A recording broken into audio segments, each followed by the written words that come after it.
C'est bon? Okay.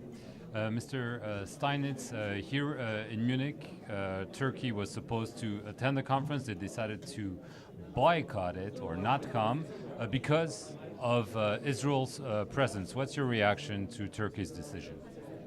We were surprised and we are sorry for that decision. I think it says more about Turkey than about Israel. You know, there are two main threats to the Middle East, to the future of the Middle East, and to the world. One is the Iranian nuclear threat, and the other is the jihadist threat. And the Turkey move or boycott might mean that Turkey identified itself more with jihadist movements like Hamas or Daesh or the Muslim Brotherhood than with the Western democratic world. Anyhow, the Jewish state won't be boycotted again in Munich. We are here. We are part of the world. We are part of the Middle East. We are part of the future of the Middle East. And we will participate in any important international conference and say what we have to say. Talking about Turkey, do you have indications that Turkey is indeed maybe helping some of the jihadists operating in Syria? We heard some Western officials mention that, including Chancellor Merkel. What is Israel's assessment of Turkey's role? I think there is reason for deep concern.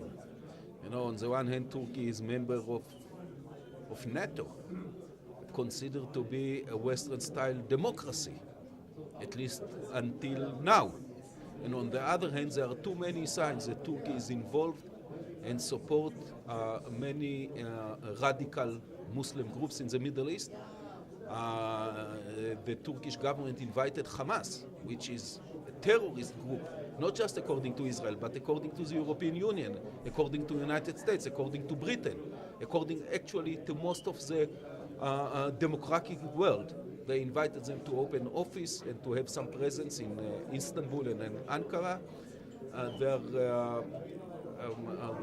is reasons, and I'm not going to elaborate, but reasons to concern about the new behavior and attitude of the Turkish government. Are they helping in a way or closing their eyes to jihadists coming in and out of Turkey and going to Europe? I think Turkey could do much better to fight extremism, to fight terrorism, to find jihadist groups, whether they are attacking Europe or in Syria, the Kurds, or whether they are attacking the Jewish state.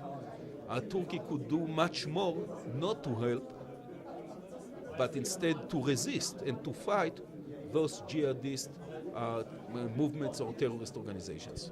You mentioned Iran. There are going to be meetings here in Munich. The Iranian foreign minister is supposed to attend, meeting with Western officials. There's talk of a possible deal. How concerned are you that there will be a deal? Well, we are not against a good, satisfactory, comprehensive deal. The problem is that what is currently on the table is not a good deal. It might leave Iran as a threshold nuclear state, very close to nuclear weapons.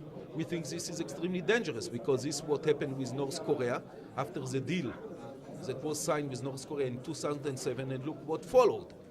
I think that Iran should dismantle its uranium enrichment facilities in order to resolve this problem. If you only freeze the Iranian nuclear program as it is today, and if the agreement is limited to about 10 years or the restrictions, this is too dangerous, not just to Israel and the Middle East, but to the entire world. If Iran wants to have purely civilian nuclear stations, then like Sweden and like Spain and like Canada and Mexico, it can do it without enrichment facilities.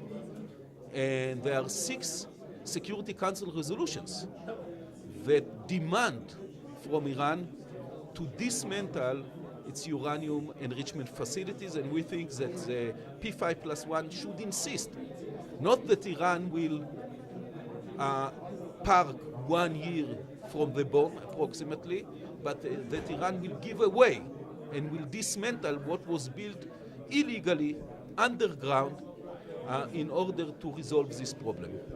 The deal that you're seeing now, that's being negotiated, do you think there's any way it can be accepted by Israel? Or do you think it's a bad deal?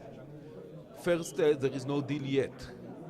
And we are doing our best, and we have very close relations and a dialogue with P5+1, with representatives of P5+1, especially with the United States of America, but also with the European partners, with France, with Britain, with Germany, with China and Russia. And we speak up. And we are saying it's too dangerous to leave Iran with thousands of centrifuges for uranium enrichment. It's too dangerous to enable Iran to remain or to become a threshold nuclear state. Iran should dismantle its basic enrichment infrastructure, and it can have still civilian nuclear power stations like Sweden or Canada. We think that this is the only rational, comprehensive, satisfactory deal. Another issue which is extremely important is the PMD, that Iran will clean the table and will expose what it has done in the past, nuclear weapons test in Farchin and in other places. Iran should give complete, comprehensive, satisfactory answers to the international community about past violations of the NPT. This is a necessary condition in order to be able to have a decent and satisfactory agreement. On Lebanon and Syria, we've seen a flare-up with Hezbollah. We see tensions in the Golan. How concerned are you that what we've seen, skirmishes, could turn into maybe a serious war? We hope not. So far in the last 4 or 5 years, we see the turmoil and the instability around us. Unfortunately, it's a terrible tragedy. What's going on in Syria is a civil war, it's a brutal civil war inside Syria. What's going on in Iraq, in Libya, all over the Middle East. The level of instability and unrest and fighting and bloodshed all over the Arab world is staggering, is overwhelming. But we have decided to do our best not to become part of it. As a tiny little Jewish state, Jewish democracy, don't want to become part of this war among Arabs, between Sunnis and Shiite, or between Arabs and themselves. With one reservation.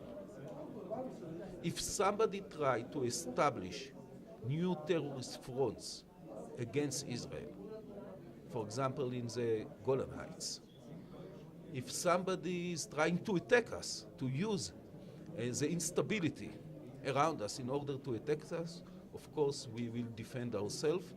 And this what really happened in the last year. In the last year, the Iranians cooperated with Hezbollah and with Bashar Assad and tried to create a new terrorist base vis-a-vis Israel in the Golan Heights. You know, we have enough in Gaza with the Islamic Jihad and Hamas, also supported by Iran, of course. We have enough threats from Lebanon with the Hezbollah.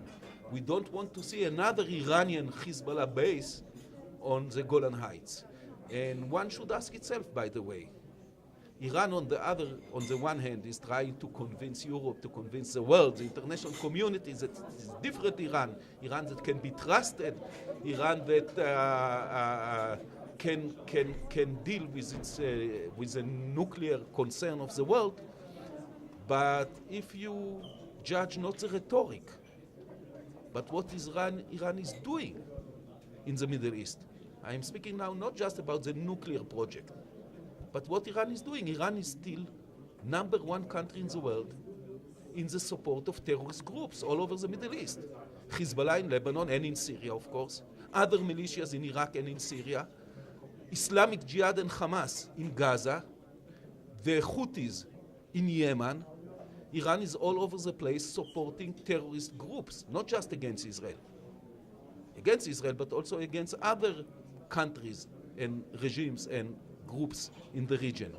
So one should be very concerned about the Iranian attitude, not just toward Israel in the Middle East, but towards the Western world altogether. Do you think Hezbollah will want a war with Israel right now, or what happened shows that they don't want a war? I believe they don't want war. We don't want war either.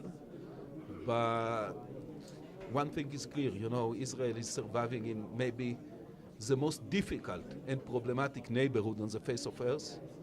And we will defend ourselves, come what may. And our neighbors, immediate neighbors, and also other countries in the Middle East should know that this little tiny Jewish state will defend itself and its very existence, come what may. Last question. There is obviously a controversy in Israel about the idea of the Prime Minister to go and deliver a speech to Congress without seeing the President of the United States. Some in Israel say it's really a bad move for the bilateral relationship. What's your take on this initiative? The relations with the United States are extremely important for us. This is a strategical alliance and friendship and cooperation, not just between the two governments, but between the two parliaments and the two peoples of the United States and of Israel. Still, it's very important, especially in this critical time, that the Prime Minister of Israel will speak up and will explain why we are so concerned and disturbed about the possibility of a bad deal with Iran and what should be done in order that what might be So it's a bad not. deal will become a good deal. So it's not a mistake. The invitation came from Congress, and it's very, very important forum. And I'm confident that we will find the ways, to reduce the tension. This tension was created mainly because the tension between the Democrats and the Republicans is very high currently.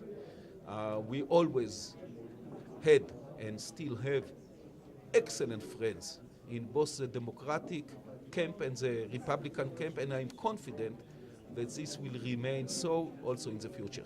Okay, thank you. Welcome. Thank you. This was quite long one. Well, there are many issues, I guess. לא, אני בסדר.